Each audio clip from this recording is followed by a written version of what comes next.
अस्सलाम वालेकुम guys, welcome back to my channel with another new vlog. उम्मीद है कि सब लोग खैरियत से होंगे। आज मैं सुबह जल्दी उठ गई थी। सहरी वगैरह बनाने के बाद मैंने जल्दी सहरी कर ली थी, तो मैंने सोचा क्यों ना नमाज़ पढ़ ली जाए। तो यहाँ पर मैंने तहज्जुद वगैरह अदा कर ली, क्योंकि अभी अज़ानें नहीं हुई थी और काफ़ी टाइम रहता था।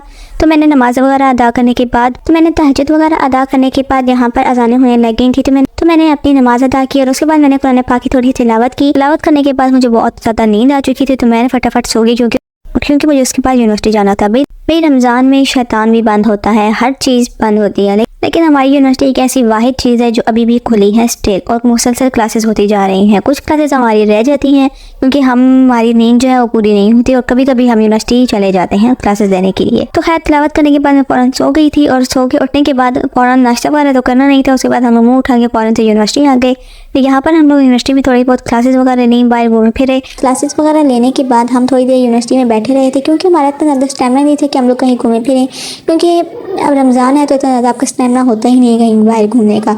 तो यहाँ पर थोड़ी देर हम लोगों ने बैठा और उसके बाद हम लोग घर की तरफ रवाना हो गए। घर आके मैंने ज़ोहर की नमाज़ फ़ौरन से अदा कर ली, और थोड़ा सा जिक्र वगैरह करने के बाद मैंने कहा कि थोड़ा सा आराम कर लिया जाए, क्योंकि यूनिवर्सिटी से बंदा बाहर से आता है और काफ़ी अब गर्मी भी हो चुकी है, तो काफ़ी ज़्यादा इंसान को थकावट हो जाती है। तो मैंने फ़ौरन से थोड़ा सा रेस्ट किया, और रेस्ट करने के बाद मैंने जो है अपनी इफ्तारी बनाना स्टार्ट कर दी। तो यहाँ अब मैं आपसे एक बात शेयर करूँगी। बानो कुदसिया से एक दिन पूछा गया कि किसी भी मर्द की अच्छी तरबियत का अंदाज़ा कैसे लगाया जा सकता है। तो बानो कुदसिया ने क्या खूबसूरत जवाब दिया। उन्होंने कहा कि किसी भी मर्द की अच्छी तरबियत का अंदाज़ा लगाना हो तो आप सबसे पहले ये देखें कि इसकी औरत अगर कोई गलती करती है, या औरत के कसूरवार होने के बाद इसकी तजलील करता है या नहीं करता।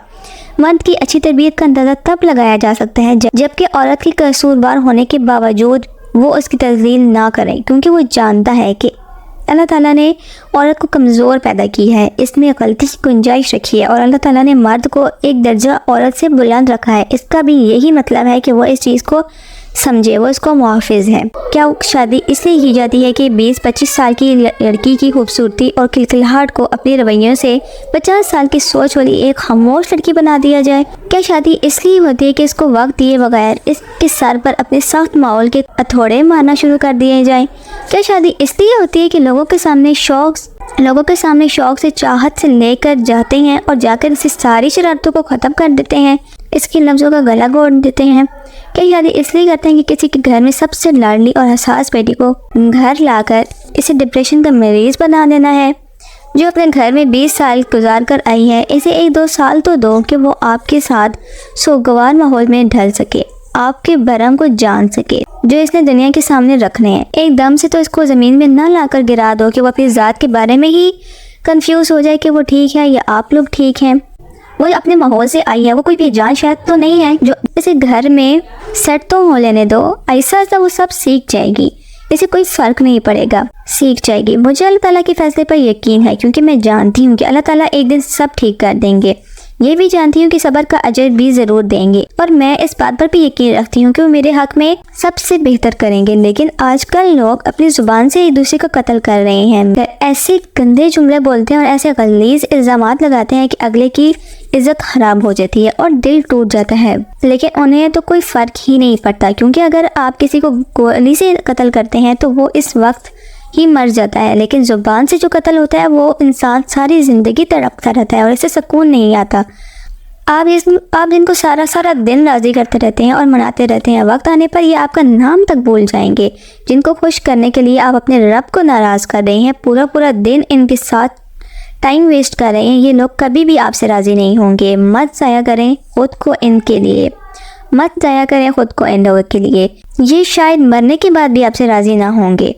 जब आपको कोई इंसान नापसंद करता है तो ऐसे लोगों को ढूंढता है जो आपको नापसंद करते हैं, और ये लोग फिर मिलकर एक ग्रुप बना लेते हैं, और इस ग्रुप का बस एक ही मकसद होता है कि आपके बारे में नेगेटिव बातें करना और इन नेगेटिव बातों को दूसरों तक फैलाना। और फिर ये इस बात पर बहुत खुश होते हैं और आप परेशान हो जाते हैं कि सब लोग मुझे पसंद नहीं करते और मेरे बारे में बातें करते हैं और मेरे बारे में झूठ बोलते हैं। ये लेकिन आप बहुत इम्पॉर्टेंट चीज़ मिस कर रहे हैं कि आप उनकी लाइफ में कितना इम्पोर्टेंट हैं, कि आपकी वजह से ये लोग बातें करते हैं, और जब तक आपके बारे में बातें ना कर रहे इनका खाना ही हज़म नहीं होता। और इन जैसे लोगों के बारे में सोचना अपना टाइम वेस्ट करना है। तो काइंडली अपना टाइम वेस्ट मत कीजिए और ऐसे लोगों के बारे में मत सोचिए। और मैंने बेसन में पकोड़े आलू वाले बना लिए थे और यहाँ पर मैं अपने आलू वाले जो पकोड़े हैं वो फ्राई कर रही हूँ। एक हमारा जो है राउंड हो चुका था, अब हम नेक्स्ट राउंड जो है वो आलू के पकौड़े वाला बना रहे हैं। यहाँ पर हम लोगों ने अपनी सारी चीज़ें कटिंग कर ली थी, प्याज, आलू, सब्ज़ मिर्च, हरा धनिया, ये तमाम चीज़ें हम लोगों ने बेसन में मिक्स कर ली थी क्योंकि हम लोगों ने प्याज़ों वाले पकौड़े भी मिक्स पकौड़े भी बनाने थे। तो यहाँ पर हम लोगों ने सारी चीज़ें एक बाउल में ऐड कर ली थी और यहाँ पर हम लोगों ने बेसन भी बना लिया था। और यहाँ पर हम लोगों ने सारी चीज़ें अच्छे से मिक्स करने के बाद हम इसको फ्राई कर लेंगे। पहले मैं हम लोगों को बता दूं कि पिछले साल हम छोटे बच्चे थे, इस साल हम बड़े बच्चे हो गए हैं, यानी कि अब हम लोग मैच्योर हो गए हैं। सारी रात हम सुकून से सोते हैं और सुबह आराम से टाइम पर सुकून से उठ जाते हैं। मानो या ना मानो, इस रमज़ान में एक अलग सा मैजिक है। इस बात से कौन कौन एग्री कर रहा है। तो यहाँ पर हमारे जो है पकोड़े मिक्स पकोड़े भी फ्राई हो चुके थे। तो यहाँ पर अब उन्होंने थोड़े से समोसे होममेड बनाए लिए थे जो हम लोगों ने सोचा कि ये भी आज अफ्तारी में फ्राई कर लेने चाहिए। तो यहाँ पर हम लोगों ने जो है कुछ समोसे फ्राई कर लिए थे जो हमारे अच्छे से जब ब्राउन हो चुके थे, रेड हो चुके थे, तो उसके बाद हम लोगों ने और समोसे ऐड कर लिए। ये हमारे पहले वाले तैयार हो चुके थे, अब हम दूसरे वाले बना रहे हैं। तो यहाँ पर हमारे जो है पकोड़े बिल्कुल फ्राई हो चुके थे और उनका बहुत ज़्यादा अच्छा कलर आ चुका था और हमारे तमाम पकोड़े जो है वो बिल्कुल रेडी थे। हम लोगों ने यहाँ पर हॉट पॉट में पकोड़े डाल दिए थे ताकि ये गर्म ही रहें, ठंडे ना हो। यहाँ पर हमारे लोगों ने चाट रेडी कर रहे थे और यहाँ पर हम लोगों ने फ़िश का मसाला लगा के रखा था जो हम सोच रहे थे कि पकौड़ों के बाद ये भी फ्राई कर लेंगे। तो यहाँ पर हमारा जो है फ़िश को जो मसाला लगा हुआ था बिल्कुल रेडी था। हमारा काफ़ी टाइम हो चुका था मैरिनेट हुए, तो अब हम इसको फ्राई कर लेंगे। तो यहाँ पर हमारा ऑयल जो है वो गर्म था, तो हम अपनी फ़िश को भी इसके अंदर डाल देंगे और इसको फ़िश को भी फ्राई कर लेंगे। यहाँ पर हमारी जो है साथ साथ फ़िश फ्राई हो रही है और यहाँ पर जो है हमारी फ़िश ऑलमोस्ट डन हो चुकी है। इसको हम जो है चूल्हा आहिस्ता करके पकाएंगे क्योंकि इसके अंदर से अच्छे से पक जाए। अगर आप इसको हाई फ्लेम पे पकाएंगे तो ये अंदर से कच्ची रह जाएगी, इसलिए आपने इसको स्लो फ्लेम पे पकाना है ताकि आपके जो फ़िश है वो अंदर से भी अच्छे से रोस्ट हो जाए। तो यहाँ पर हमारी जो है ऑलमोस्ट डन हो चुकी थी फ्राई होके फ़िश। तो इसको भी हम एक अलग से हॉट पॉट में निकाल लेंगे ताकि ये भी अफ्तारी के टाइम तक गर्म रहे, क्योंकि काफ़ी सारी चीज़ें ऐसी होती हैं जो पहले से ही ठंडी हो जाती हैं। तो इसलिए हम लोग इसको एक हॉट पॉट में निकाल लेंगे। तो ये हमारी फ़िश रेडी थी, इसको हम लोगों ने हॉट पॉट में निकाल लिया था और यहाँ पर हम लोगों ने माइक्रोनी बना ली थी जो हमने अफ्तारी में खानी थी। तो ये आप देख सकते हैं कि बहुत ही ज़्यादा अच्छी लुक आई है इसकी। इसमें मैंने थोड़ी सी स्पेक्टिव्स ऐड कर दी थी, इसका फुल जो है ट्यूटोरियल मैं आपको दिखाऊंगी। यहाँ पर हम लोगों ने थोड़ी सी बेसन में इस तरह की बना ली थी ताकि जब इसको आप चाट में डालते हैं तो ये बहुत ही मज़ेदार लगती हैं। तो इससे आपका जो टेस्ट है चाट का वो भी बहुत ज़्यादा अच्छा हो जाता है। यहाँ पर इसको फ्राई करने के बाद हम लोगों ने पानी में डाल दिया था। पानी में डालने के बाद हम फ़ौरन से इसको चाट में डाल देंगे और देख सकते हैं कि कितनी सॉफ्ट बनी है। तो यहाँ पर हमारा जो है वो चाट बिल्कुल रेडी हो गया था और यहाँ पर मैंने बना लिया था टैंक थोड़ा सा, क्योंकि हमारे घर में कुछ लोग टैंक पीते हैं, कुछ जो है वो रूह अफ़ज़ा पीते हैं। तो यहाँ पर मैंने एक जग में टैंक बना लिया था और यहाँ पर हमारा जो चाट का बाउल था वो भी रेडी था। इसके बाद मैं आपको दिखा देती हूँ कि यहाँ पर जो है और चीज़ें जो मैंने बना ली थी, रेड शरबत जो है वो भी मैंने बना लिया था। यहाँ पर हमारा चाट बिल्कुल रेडी हो गया था, पकौड़े बिल्कुल डन हो चुके थे, फिश हमारी फ्राई थी, चटनी वगैरह हमने बना ली थी, साथ में हमारा जो है ऑरेंज जूस था वो भी बिल्कुल रेडी हो चुका था।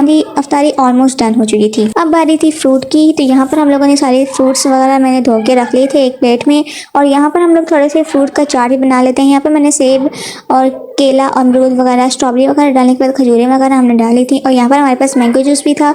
अगर किसी को मैंगो जूस पसंद हो तो वो पी ले सकता है। तो यहाँ अफ्तारी के बाद खाने का इतना ज़्यादा दिल नहीं था तो मैंने सोचा क्यों ना कुछ मीठा बना लिया जाए। तो यहाँ पर मैंने वनीला कस्टर्ड बना लिया था और इसके ऊपर मैं जो है गार्निश कर रही थी कुछ बादाम वगैरह। तो यहाँ पर मैंने छोटे छोटे जो है बादाम और नारियल वगैरह छोटे छोटे काट के रख लिया था और अब इसको मैं इसके ऊपर लगा रही हूँ, थोड़ा सा डेकोरेट कर रही हूँ क्योंकि इससे थोड़ी सी लुक अच्छी आ जाती है और मज़ेदार लगती है। यहाँ पर हमारा व्लॉग होता है एंड। उम्मीद है पसंद आया होगा। लाइक शेयर कीजिएगा। Thank you for watching. मिलते हैं नेक्स्ट व्लॉग में। Thank you for watching. अल्लाह हाफिज़।